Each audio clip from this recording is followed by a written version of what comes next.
이슈의 이면, 현장 이야기를 깊숙이 들어보는 뉴스더. 오늘은 헌법재판소의 마은혁 후보자 임명 관련 결정에 대해 사회부 법조팀 정준영 기자에게 더 물어보도록 하겠습니다. 정 기자, 앞서 본 것처럼 오늘 결정에서 3명의 재판관이 별개 의견을 냈습니다. 만약에 8인 체제로 윤 대통령 탄핵 심판이 이루어진다면 이런 구도가 이어질 것 같습니까?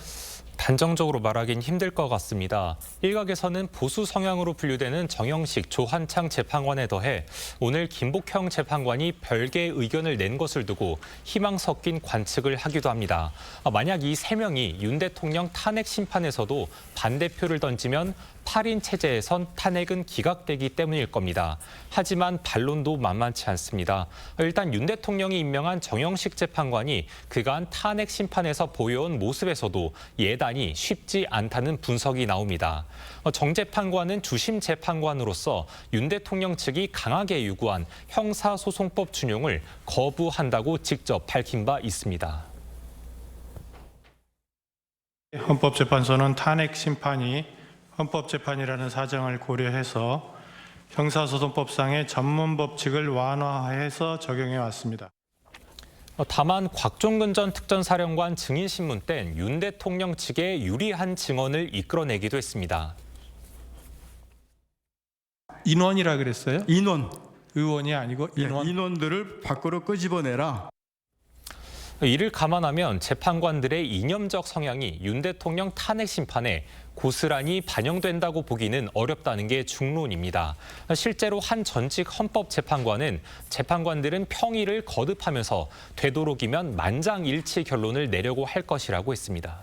자, 근데 만약에 최상목 권한대행이 마 후보자를 임명을 하고 마 후보자가 윤 대통령 탄핵 심판에 합류를 하면 결과에는 어떤 영향이 있을까요?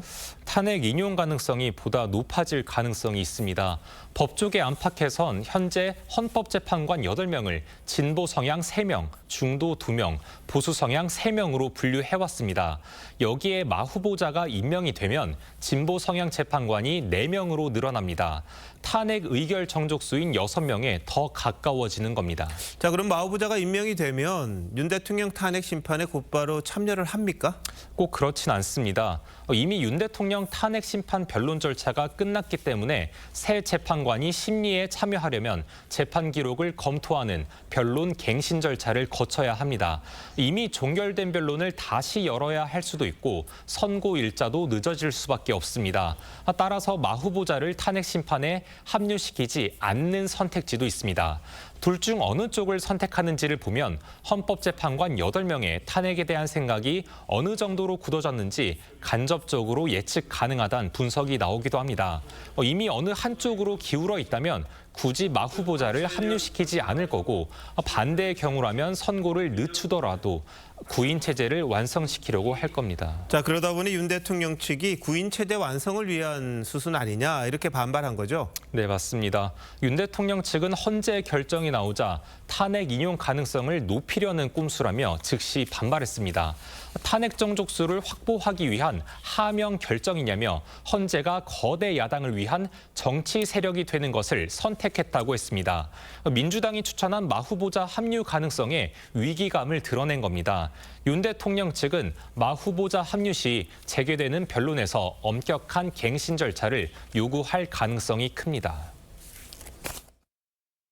형사소송법상의 공판 절차 갱신에 관한 조항을 준용해야 된다고 주장하고 현출된 모든 증거 조사 과정에 대해서 다 따라가도록.